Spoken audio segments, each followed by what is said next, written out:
नमस्कार, मेरा नाम डॉक्टर जगदीश चतुर्वेदी है। मैं कान नाक गले का डॉक्टर हूं और आज हम बात करने जा रहे हैं कि कोविड-19 वैक्सीन्स के रिलेटेड जो अफवाहें फैल रही हैं वो सच है या झूठ है। आइए देखते हैं।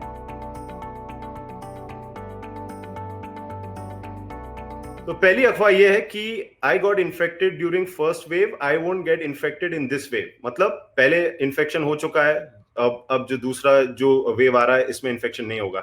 ये बिल्कुल सच नहीं है। जब जब भी आपको कोरोना इन्फेक्शन होता है तो उसमें जो इम्यूनिटी नेचुरली पैदा होती है वो 3 से 8 महीने तक रहती है, एवरेज 6 महीने तक के लिए। तो आप उस समय तक प्रोटेक्टेड रह सकते हैं। लेकिन अगर आप ऐसी जगह पर जाते हैं जहां बहुत भीड़ है और आप बहुत ज्यादा वायरस की मात्रा आप एक्सपोज हो जाते हैं उस पर, तो आपको कोरोना फिर से हो सकता है। हालांकि वो माइल्डर वर्जन रहेगा, तो उसमें सिम्टम्स भी आपके थोड़े कम रहेंगे, लेकिन आपको बिल्कुल कोविड री इन्फेक्शन हो सकता है सेकेंड वेव में। I have taken the first shot, I don't need the second shot. मतलब वैक्सीन के जो टीके के जो दो शॉट्स होते हैं, वो पहला आपने इंजेक्शन ले रखा है लेकिन आपको दूसरे की जरूरत नहीं है। ये बिल्कुल सच नहीं है। आपको दोनों इंजेक्शन लेने हैं, तभी जाके आपको पूरी इम्यूनिटी मिलेगी। जो इंडिया में जो वैक्सीन मिल रहे हैं, इसमें जो पहला डोज जब हम देते हैं वो एक तरह से एक प्राइमर होता है जो आपकी बॉडी को थोड़ी सी इम्यूनिटी देता है 3 से 4 हफ्ते के लिए।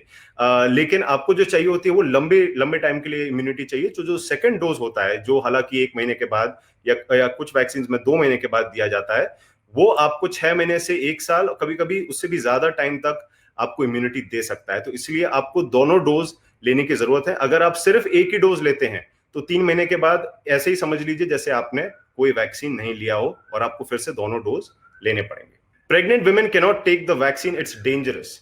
तो मतलब गर्भवती औरतें वैक्सीन नहीं ले सकती हैं, इनके लिए खतरनाक है। इस बारे में एक्चुअली ज्यादा डेटा नहीं है, लेकिन जितना भी इंफॉर्मेशन अभी तक पाया गया है उसमें जो गर्भवती औरतें हैं उनको वैक्सीन दी जा रही हैं। उनके जो रिस्पॉन्स हैं और उनके जो जो इम्यूनिटी है वो सिमिलर है जो नॉन गर्भवती जैसे लोगों के साथ होता है। और ये भी पाया गया है कि जो बच्चे जब पैदा होते हैं तो उनके अंदर भी इम्यूनिटी और इम्यूनोग्लोबिन पाए जा रहे हैं। तो और डेटा आने का वेट करना है, लेकिन कोविड-19 या कोरोना ज्यादा डेंजरस है। तो अगर वैक्सीन मिल रही है तो आप अपने पहले 3 महीने होने के बाद जो सेकंड ट्राइमेस्टर होता है उस समय आप इस वैक्सीन को ले सकते हैं। Women should not get vaccinated while they are on their periods. इसका मतलब औरतों को पीरियड्स के टाइम पे वैक्सीन नहीं लेना चाहिए, ये एकदम गलत है। इसके ऊपर कोई भी साइंटिफिक बेसिस नहीं है। ये जो आपके पास ऐसे शेयर होते हैं व्हाट्सएप पे फॉरवर्ड्स की, इस समय इम्यूनिटी कम होती है तो 5 दिन पहले ना लें और 5 दिन बाद ना लें, ऐसा कुछ भी नहीं है। कोई भी कभी भी वैक्सीन ले सकता है as long as you're over the age of 18।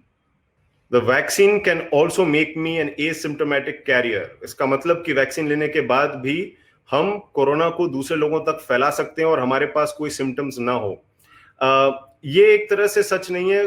Asymptomatic career जो हम कहते हैं वो कोई भी हो सकता है। मतलब आपको कोरोना है लेकिन आपको कोरोना के कोई लक्षण नहीं दिख रहे हैं, आपको ना बुखार है, ना बॉडी पेन है, ना स्मेल चली गई, ऐसा कुछ नहीं है। लेकिन ऐसा काफी कॉमन होता है, वो वैक्सीन की वजह से नहीं है, वो जनरली हर किसी को हो सकता है। और वैक्सीन लेने के बाद भी आपको कोरोना इन्फेक्शन हो सकता है, वो माइल्ड वर्जन रहता है उसका, आपको सीरियस डिसीज नहीं होगी, जैसे कि आप अस्पताल में आईसीयू में वेंटिलेटर की जरूरत हो या ऑक्सीजन की जरूरत हो या दवाइयों स्टेरॉइड्स की जरूरत हो। इन सब कॉम्प्लिकेशंस को वैक्सीन अवॉइड करती है, लेकिन आपको माइल्ड इन्फेक्शन हो सकता है और आप दूसरों को फैला भी सकते हैं। तो आप वैक्सीन लगाने के बाद भी आपको मास्क पहनना है, आपको सोशल डिस्टेंसिंग रखनी है, घर के अंदर जब हो तो खिड़की दरवाजे खुले रखिए ताकि वेंटिलेशन भी रहे। Getting vaccinated is dangerous for breast feeding mother's. माताएं जो बच्चों को दूध पिला रही हैं वो उनको वैक्सीन नहीं लेना चाहिए, ये एकदम सही बात नहीं है, ये गलत है। मदर्स जो ब्रेस्ट फीडिंग कर रही हैं वो बिल्कुल वैक्सीनेटेड हो सकती हैं और इससे जो बच्चा दूध भी पी रहा है उनको उसको भी इम्यूनोग्लोबिन या इम्यूनिटी पहुंचती है। तो आप बिल्कुल वैक्सीन ले सकते हैं इस टाइम पे भी। द वैक्सीन कॉजेज इनफर्टिलिटी, यानी वैक्सीन लेने के बाद बच्चा पैदा करने की क्षमता कम हो जाती है। बिल्कुल बिल्कुल बिल्कुल सच नहीं है। ये ऐसे ही रूमर फैलाया गया है, इसके ऊपर कोई साइंटिफिक बेसिस नहीं है। वैक्सीन बेसिकली क्या होता है, जो कोरोना वायरस होता है उसी का एक छोटा सा पार्ट होता है जो मल्टीप्लाई नहीं कर सकता है। तो जैसे वायरस आपको इनफर्टिलिटी नहीं पैदा कर सकता, वैसे ही उसकी जो वैक्सीन होती है, जो उसी का एक पार्ट होता है लेकिन एक तरह से इनएक्टिव पार्ट होता है, वो आपको इनफर्टिलिटी किसी भी हालत में नहीं पैदा कर सकता। तो प्लीज इन चीजों पर यकीन ना करें।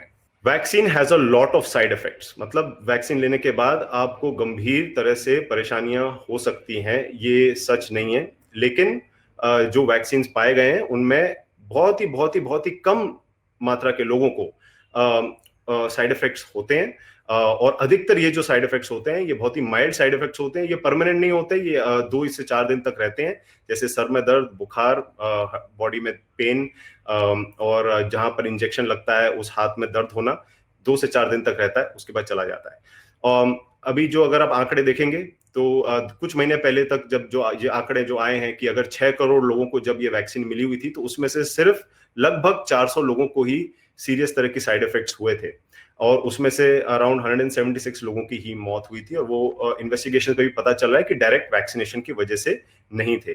और कुल मिला के 6 करोड़ लोगों में से 18,000 लोगों को ही थोड़े से साइड इफेक्ट्स हुए हैं, और उसमें से आप देख सकते हैं सिर्फ 400 लोगों को सीरियस साइड इफेक्ट्स हुए हैं। लेकिन अगर आप देखते हैं कोरोना में 2 से 3% लोगों की मृत्यु होती है, और बहुत सारे गंभीर साइड इफेक्ट होते हैं, much larger number of people. आप देख सकते हैं न्यूज में कि कितने लोगों को ब्रीदिंग प्रॉब्लम हो रही है, ऑक्सीजन की कमी की वजह से वेंटिलेटर पे जाना पड़ रहा है, और बहुत बुरी तरह से इनको सिम्टम्स हो रहे हैं। तो आप डेफिनेटली वैक्सीन को चुनिए, और ये जो बहुत ही कम चांस है साइड इफेक्ट्स होने का, ये तो रहता है, लेकिन compare to the disease it is much much much safer. Once you take the vaccine you don't need to wear a mask. इसका मतलब अगर आपने वैक्सीन ले ली तो आपको फिर मास्क पहनने की जरूरत नहीं है। ये बिल्कुल सच नहीं है, आपको वैक्सीन लेने के बाद भी मास्क पहनना है, और वैक्सीन लेने के बाद भी आपको सोशल डिस्टेंसिंग मेंटेन करनी है, क्योंकि वैक्सीन का जो मेन रीजन होता है वो ये है कि जो सीवियर डिसीज हो, जिसमें आपके सिम्टम्स काफी गंभीर हों, सांस लेने में तकलीफ, ऑक्सीजन कम हो जाना, और फिर क्लॉटिंग वगैरह हो जाना बॉडी में, और आपको हॉस्पिटल में आईसीयू में भर्ती होना, वेंटिलेटर की जरूरत होना, ड्रग्स और स्टेरॉइड्स और मेडिकेशंस दिया जाना, ये सब चीजें वैक्सीन अवॉइड करती है बहुत अच्छी तरीके से। लेकिन आपको माइल्ड कोरोना इन्फेक्शन हो सकता है, और आप दूसरों को फैला भी सकते हैं, तो इसलिए आपको मास्क पहनना जरूरी है वैक्सीन लेने के बाद भी। People who have recently undergone a surgery cannot take the vaccine। इसका मतलब कुछ दिन पहले जिनकी सर्जरियां हुई हैं वो लोग वैक्सीन नहीं ले सकते। ये बिल्कुल सच नहीं है। पोस्ट ऑपरेटिव पेशेंट्स, यानी जिनकी अभी सर्जरीज हुई हैं वो रिकवर कर रहे हैं, वो भी वैक्सीन ले सकते हैं, एज लॉन्ग एज उनको कोई एक्टिव इन्फेक्शन ना हो। कभी कभी ऐसा होता है कि सर्जरी के बाद नया इन्फेक्शन पैदा हो जाता है, या कभी कभी ऐसा हो सकता है कि सर्जरी के बाद आप स्टेरॉइड्स पे हों या आपकी इम्यूनिटी कम हो। बस उस टाइम पे आप अगर वैक्सीन ना लें, और जब आप एकदम थोड़ा सा रिकवर हो जाए तो वैक्सीन लें। नहीं तो अगर आपको इन्फेक्शन नहीं है, इम्यूनो कॉम्प्रोमाइज स्टेट नहीं है, तो सर्जरी के बाद भी आप वैक्सीन ले सकते हैं। People with mental health issues shouldn't get vaccinated. It leads to more depression and anxiety। मतलब जिन लोगों को मानसिक रोग हैं उनको वैक्सीन नहीं लेना चाहिए, इससे उनको डिप्रेशन और घबराहट हो सकती है। ये बिल्कुल सच नहीं है, इसका कोई साइंटिफिक बेसिस नहीं है, कोई डेटा नहीं है, बल्कि उल्टा तो ये देखा है कि जिन लोगों को कोरोना इन्फेक्शन होता है उसका long term side effect depression और एंजाइटी है। जो वैक्सीन है वो सिर्फ आपको इम्यूनिटी देती है, और इससे कोई डायरेक्ट रिलेशन नहीं है। पीपल हु स्मोक और drink shouldn't get vaccinated, it can lead to cancer. मतलब जो लोग सिगरेट पीते हैं, शराब पीते हैं, उनको वैक्सीन नहीं लगवानी चाहिए, इससे उनको कैंसर हो सकता है। तो ये बात भी सच नहीं है। हालांकि अगर आप बहुत ही ज्यादा सिगरेट पीते हैं या बहुत ही ज्यादा शराब अगर आप कंज्यूम करते हैं तो ये बेशक आपकी इम्यूनिटी के साथ इंटरफियर कर सकता है। लेकिन अगर आप साधारण सोशली एक्सेप्टेबल वॉल्यूम जैसे आप लेते हैं couple of glasses of alcohol, तो उससे कोई खास कंसर्न वाली बात नहीं है। बट आपको ये याद रखना है कि आप स्मोकिंग और शराब की वजह से इंडिपेंडेंटली भी कैंसर हो सकता है, उसका वैक्सीन से कोई लेना देना नहीं है।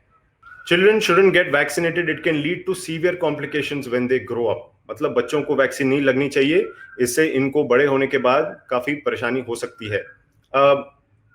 कोरोना वायरस को आए अभी 2 साल भी नहीं हुए, और वैक्सीन भी बहुत ही रिसेंटली आई है, तो बच्चों पे स्टडीज नहीं हुई है अभी कि उनके लिए ये सेफ है कि नहीं है, और ये जब बड़े हो जाते हैं तो उन पे क्या इफेक्ट्स होते हैं। तो अभी इस मामले पे डेटा जनरेट किया जा रहा है। तो अभी सरकार ने भी बच्चों के लिए वैक्सीन नहीं खोली गई हैं, लेकिन जब वो वैक्सीन अलाउ करते हैं तो वो ये स्टडीज और ये सारी चीजें देखने के बाद ही उसको अलाउ करेंगे। People with pre-existing conditions like diabetes, pneumonia, asthma, bronchitis, hypertension should stay away from vaccine. It can cause death. यानी जिन लोगों को शुगर की बीमारी है, सांस लेने में परेशानी है, फेफड़ों की बीमारियां हैं और बीपी है, उनको वैक्सीन नहीं लेना चाहिए, इससे वो मर सकते हैं। ये बिल्कुल सच नहीं है, बल्कि जो कोरोना वायरस है वो इन लोगों को ज्यादा बुरी तरह से इफेक्ट करता है। जिन लोगों को ये सारी बीमारियां होती हैं, कोरोना वायरस उन्हीं लोगों को तो सबसे ज्यादा परेशान करता है। सबसे ज्यादा मृत्यु उन्हीं लोगों में देखी जाती है। सबसे ज्यादा ऑक्सीजन की कमी और आईसीयू और वेंटिलेटर की जरूरत इन्हीं लोगों में दी जाती है। तो वैक्सीन बनाई इन लोगों के लिए है, इनको बचाने के लिए, क्योंकि ये वल्नरेबल पॉपुलेशन है। तो वैक्सीन इन लोगों को बिल्कुल लेनी चाहिए। और इससे ये जो सीरियस बीमारी है कोरोना की, वो बहुत हद तक कम हो जाएगी और माइल्ड सी एक डिसीज बनकर रह जाएगी। तो प्लीज इस बात पे आप यकीन न करें, और जिन लोगों को सारी कॉम्प्लिकेशंस हैं, बिल्कुल वैक्सीन लगवाएं। People who have taken vaccines are also contracting Covid and dying. मतलब जिन लोगों ने वैक्सीन ले रखी है उनको कोरोना हो रहा है और उस वजह से उनकी मृत्यु भी हो रही है। ये बात पूरी तरह से सच नहीं है। जो लोग वैक्सीन ले रहे हैं उसमें से बहुत कम मात्रा के लोग, 0.03 0.04% की जो मात्रा के लोग हैं, उनको कोरोना का इन्फेक्शन हो रहा है वैक्सीन लेने के बावजूद। वो इसलिए होता है क्योंकि जब आप वैक्सीन लेते हैं तो कुछ महीने लगते हैं आपकी बॉडी को इम्यूनिटी पूरी तरह से डेवलप करने में, और उस दौरान अगर आप एक्सपोज होते हैं, कहीं भीड़ की जगह में जाते हैं या जहां बहुत सारा वायरस आपको एक्सपोज होता है, तो आपको कोरोना इन्फेक्शन हो सकता है। इसको ब्रेक थ्रू इन्फेक्शन बोलते हैं। हालांकि ये बहुत माइल्ड रहता है, इससे किसी की मृत्यु नहीं हुई है, ऐसा अभी तक डॉक्यूमेंट नहीं हुआ है। और ये वैक्सीन जो करती है वो है सीवियर, गंभीर इलनेस को अवॉइड करती है, मृत्यु अवॉइड करती है, हॉस्पिटल आईसीयू और वेंटिलेशन अवॉइड करती है। तो आप प्लीज वैक्सीन लीजिए, इसकी वजह से आपको मृत्यु नहीं होगी। Vaccine side effects could incapacitate me for 2 weeks. मतलब वैक्सीन लेने के बाद 2 हफ्ते तक आप कुछ नहीं कर पाएंगे, ये बिल्कुल सच नहीं है। अधिकतर लोगों को जो जो सिम्टम्स होते हैं बहुत ही माइल्ड होते हैं, वो 2 से 4 दिन तक रहते हैं, परमानेंट नहीं रहते हैं। जैसे सर में दर्द, बुखार, वीकनेस, और कभी कभी जहां पर जो इंजेक्शन लगा हुआ है वहां पर थोड़ी सी सूजन आना, दर्द होना, और ये 2 से 4 दिनों के बाद चला जाता है। तो ऐसा नहीं है कि आप 2 हफ्ते तक बिल्कुल कुछ नहीं कर पाएंगे। I don't need a vaccine, Ayurveda will treat me.